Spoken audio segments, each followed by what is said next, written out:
Live with Miami's Community News, and I'm Michael Miller, and our guest today is Frank Calderon from the Miami-Dade Solid Waste Department. Welcome, and thanks for being here. Thanks for having me, Michael. So, as we were just mentioning, this is almost May 1st, actually in a couple days, and 30 days later is the beginning of the hurricane season.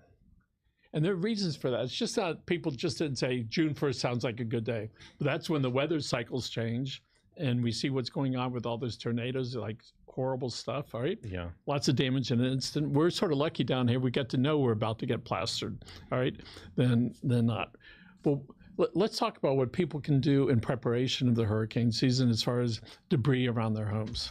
Well, I think we've spoken a couple times earlier this year. Basically, I hate to sound like a broken record, but now is the time before demand goes up. I'll put it this way. I'll put it in a way that most Miami and South Floridians can understand. Before demand goes up and then you're stuck waiting a very long time for your pile to get picked up. Now is the time to do it. Anything in your yard that may be a threat during a hurricane, especially, vegetation, a tree that needs to be pruned, that sort of thing. Now's the time to do it, and you can call for a bulky pickup. We'll pick it up. Or you can, go online and search the dates available.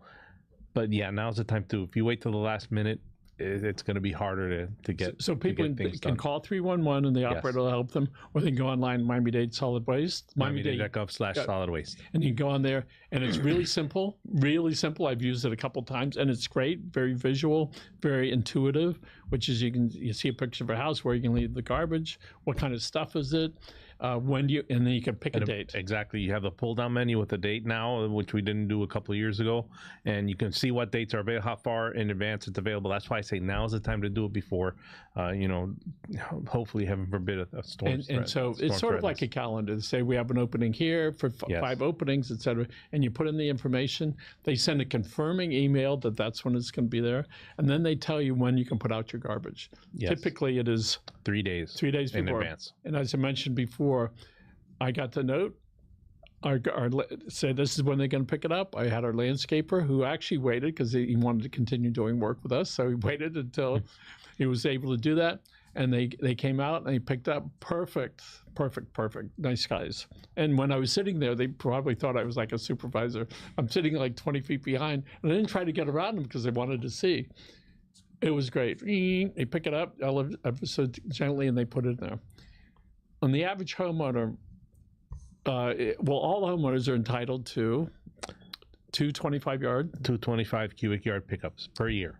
And again, so if they put out equivalent to 35 yards, that's it. They can use both pickups at no extra charge, but that's it. There's no the 15 remaining cubic yards. Can't you come out? No. And for the people that have a hard time visualizing it, a square yard is like the size of a washing machine. Cubic yard is about the size of a washing machine. So they're entitled to 25 of those. Yes. Even if they're not, I don't know if that means smushed down or just generally speaking. Well, it's space. So if it's smushed down, it's going to be less. And as far as tree limbs, is there like a certain footage they should be, and not a 30-foot limb hanging out? Oh, well, yeah, they asked for it to be chopped down to about 5 feet. Segments are 5 feet long that can be picked up by the claw. Anything significantly bigger than that is going to be difficult for the claw to pick up. So we can get our sons and grandchildren out there with a handsaw. Grandpa, I want to use the chainsaw. Okay, so and tell us. What would the county do if there's a storm watch that's out there? Is there some sort of notification that you might send to people? Hey, listen, this is what's happening. Well, we don't ourselves. We have the county has an emergency operations Department of Emergency Management. They manage that sort of thing. All county departments, once a storm is declared, at a certain point, all county departments coordinate with them so that all information flows in and out from them. So one central location makes things a little bit easier to control. But yeah, they'll put out the word.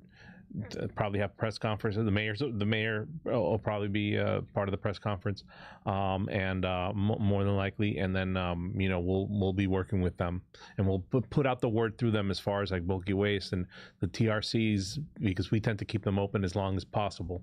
But at a certain point, you have to fish or cut bait when it comes to so we have in Miami-Dade County 34 cities. How many of those cities does the county have bulky waste pickup in, more or less? I want to say it's about 10. The same ones that we have garbage, the daily garbage pickup. So if somebody's within the city confines, they should call the manager's office. Call the city. If they get service from us, if they get garbage collection service from us, we do the bulky. So if they're not quite sure, but if they go to try to get a bulky waste pickup, the program's going to tell them, sorry, you're not one of our customers. You need to go to your particular city. They can call 311 as well to find out if it's the city or by county. the way, the ladies and gentlemen on 311, they're very, very friendly. All right. So I'm not sure who's training, but it's like really good. So if somebody just decides, I'm going to put all my junk outside and then I'll try to have it picked up, what might happen? They could get dinged for illegal dumping. That's why we're very... I'm searching for a word here in my mind.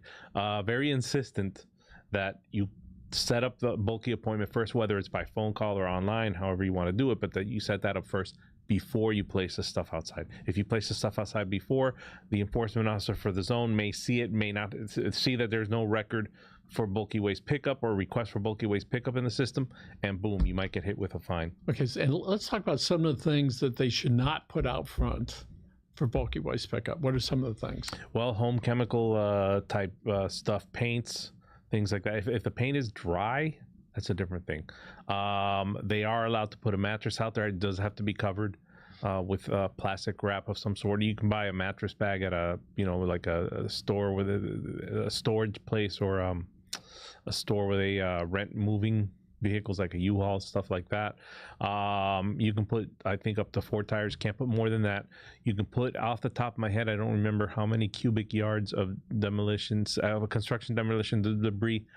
It's not a lot. It's a small amount. It's basically like the do-it-yourselfer at home type of thing. Not, major home remodeling and you're putting it all out there. That's not gonna happen. But if you put like a cubic yard, I don't know if it's 1 cubic yard or 3, the limit. But they'll let you know. And so often, especially in my younger years, we think if we put the I don't know if we should put this in the pile, we put it underneath and put the regular stuff on top. It doesn't work like that. When they go to start doing it, they're going to see it. Yeah. And when we had them come out to our house recently, I told a guy, the fencing material, put it separate so that off to the side. Off to the side. If they want it, if they can take it, they'll take it. If not, that we get that. So if we could, let's talk a little bit about the green carts. What are some things people should not put into the green carts? Some things up at home chemicals. The green carts, you can put a little bit more than you can with the blue. The blue carts, the blue are recycling. That's kind of limited. Don't put home chemical stuff. Don't put lithium batteries. Those are one of the worst things you can put in a green waste cart. Please do not. Anything that's, any type of electronic device has a battery or anything like that, that can be brought either to home chemical, and we are going to have some home chemical events. So if the centers, the permanent centers are too far from your house, check our website so you can see when, the events are going to take place. That maybe there's one near you coming in the near future, and they'll accept the electronics there. Some of the TRCs, if you are a customer, and by the way, the home chemical collection center and the events are open to all Dade County residents. You don't have to be a customer. If you're a customer, though, you have the TRCs. Some of them accept the electronic waste. Please do not put those. That can actually hurt. Somebody can actually get hurt from that. So if we could, as far as the landscaping material, is that a permitted use, or does the county wink and putting it into the green? Put in the cart is fine. The only thing is, if you can take it to a TRC or call for a bulky waste pickup, that might be a little bit better because it'll save space in the cart. Because it's going to take up space in your cart, and then garbage bag from the house. I can't fit in the cart, or it's going to be overflowing. They're technically not supposed to pick up if it's overflowing. And we look at all the things that are recyclable now. I would say, at least for us, the number one thing in tremendous use are these beautiful boxes. I look at them, going, oh yeah. You cut them and go, here's this box, all right, that was used, all right, and then we put it into the blue cart. And then in a relatively short period of time, they made another cardboard box out of that. Yep. So the county has vendors yes. that buy your the stuff that's put aside for recycling? Well, the way it works is we have two vendors that pick up, or two contractors that pick up the recycling. They have their own territories in the county, and then we have one that accepts the collected material. They have a big facility in Pembroke Pines that's multi-county because they have a lot of customers, and stuff gets sorted out. They're the ones who end up eventually selling the stuff. But they do, by the way, because that's a unfortunate and urban myth. Oh no, the stuff goes to garbage. No, it doesn't. If it's good stuff, they will take it and they will sell it. They have people that will buy it. So we have the homeowners produce the recycled stuff. It goes to the county.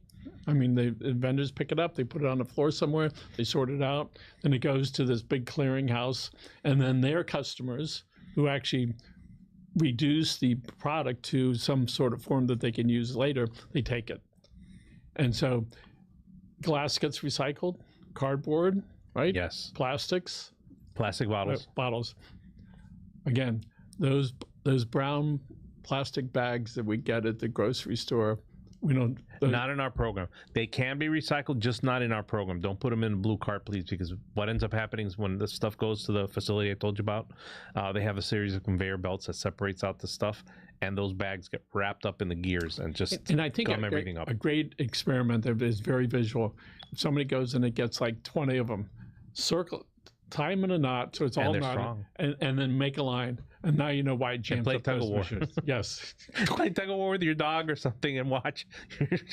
Those things are tough. Things are tough. That's why they can be a problem. So, and inquiring minds want to know, where does all the construction material from new developments go? At the end of the day, they got concrete blocks up, they got 2x4s and 4x8s and all this stuff. What happens to that? Some of that can actually be recycled. We do not have a facility for it, but there are private, basically landfills, for lack of a better word, that accept strictly what we call C&D, construction and demolition material, and they have the facilities there to process and recycle a lot of that stuff. I know that you know a lot about mosquitoes, all right? Yes, that's part of our department, yes. So soon it's going to be really hot and muggy, and mosquitoes love that weather. And soon it's going to be rainy. The rain starts in mid-May, and then a couple weeks later, hurricane season. Yeah, it's wonderful. All right. So with the mosquitoes, there's certain things that people can do around their homes to try to keep the infestation at a minimum. Because we can't stop it per se. You can, if you're lucky, you can control it. That's why it's called mosquito control, not mosquito. I can't think of a word. Mosquito eradication. And I know that the animal services is different than the old days when they talked about. They used the word that nowadays we would like animal control. Yeah, not anymore. Not anymore. That's for the mosquitoes. I saw that the county hired a new director, very nice gentleman, Michael Moot from your department, came and interviewed him. Michael, come back, Michael. All right. But people around their homes, they can make sure that the doggy and cat bowls are cleaned frequently. If there's plants around the house that hold water, from what I understand, they could go to a big box store or hardware store and buy some product that goes in there, and it kills the larvae. Yes. And when people are trimming their trees now, make sure that all the mosquitoes and bugs don't bite you too much. Wear some long sleeves. And we're repellent. All right. So, again, what can people do for at their homes to be prepared for the upcoming hurricane season? Anything that needs to be gone from your yard, and in some cases might do double duty, since we're just speaking about mosquitoes. If it's stuff that can hold water and it's just lying around the yard and you don't need it anymore, get rid of it. You don't want anything that can hold water can breed mosquitoes. If you have plants, especially trees that are, the trees live for many years, decades even, and that you have a tree that has a limb that looks like, that limb looks a little hinky, might fall and damage the roof, or might fall and hit the car. Get it pruned, and you can have it picked up, or you can take it to one of the TRCs. When we moved into our house in horse country, I really enjoyed having these big trees on the perimeter. A couple of years ago, I said it's over because the hurricanes knocked them over. Each one missed the house by this much. These are big trees. Wow. Like this. Just mowed them right over. I do want to give a shout out to a friend who I've known for a long time after that storm. He came over with his chainsaw, didn't even call him. He just showed up. He just knew. Spent 3 days there. It's like I was stunned. All right. So Wes, thank you. And it was really at that point you realize when you plant trees, you need to be aware of the advantages of having that shade and the wonderful oxygen versus when that storm comes, if they knock them down, is it going to go onto your house? That's why they typically, and this is a derm, I'm not encroaching on them, but they have a lot of information on trees on their website, and a lot of things you need to factor in and consider is how high the tree is going to get before you plant it, because you don't want to plant it under electrical wires if it's going to get really tall. How deep the roots are going to get, because you don't want to plant it right above a sewer line. That's my experience from water and sewer when I worked at water and sewer. It can go into, it can cause damage to your sewer line. So, you have to think about a lot of things before you plant. But yeah. Or on public sidewalks around a new building when the sidewalks pick up. But they tend to prefer, obviously, native trees. Yep. And native trees can handle a storm better. Like, for example, I don't know if this was the type of tree you had. Black olive trees. Lots of shade.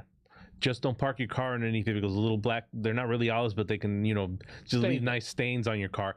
But nice shade. But the problem is that they have a very shallow root system.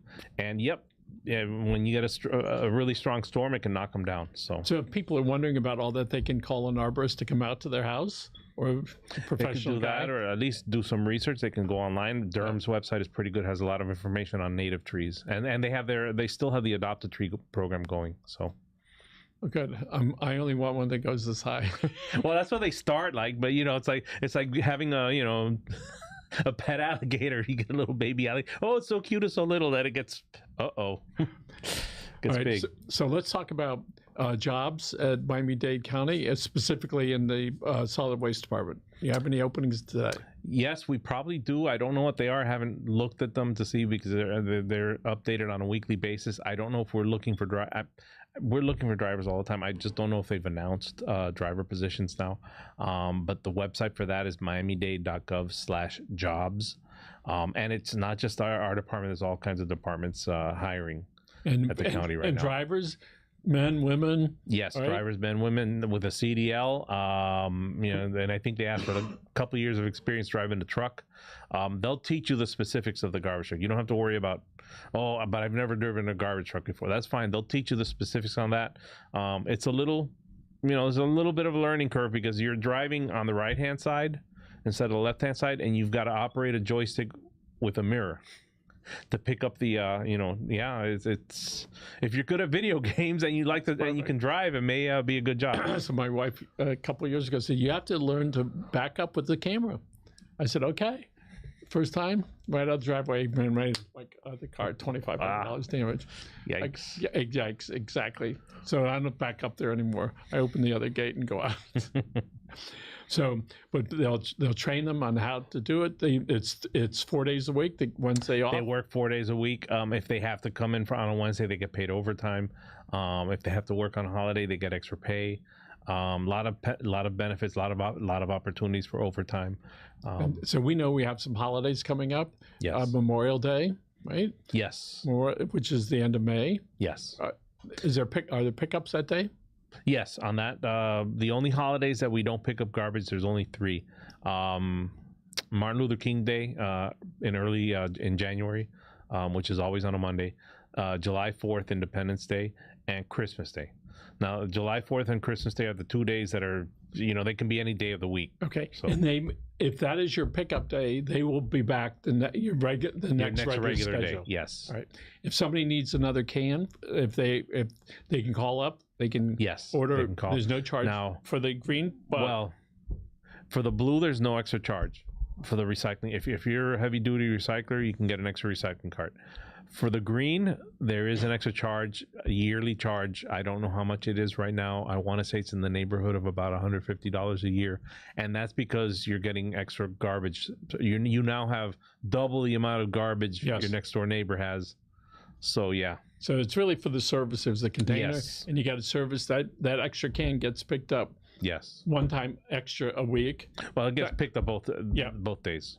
So you get a lot more capacity for garbage Yeah. instead of it hanging out. Sometimes in the neighborhood, depending on how much stuff goes in there, people are trying to squish it all the way down, and that they're trying to lower that top that's on there. What's the best advice for that? Well, you don't want to. You have to be careful with jamming stuff in either of the carts, because there's only so much shaking they can do with When they the grab it. Yeah, and there could be stuff jammed in there, so just be careful with it when you do that. Okay, so here we are again, almost the 1st of May. I look forward to our first threat of a hurricane. All right, well, when it comes, tell it to go the other direction, out of the ocean, and don't bother anything. Just stir up the ocean a little bit.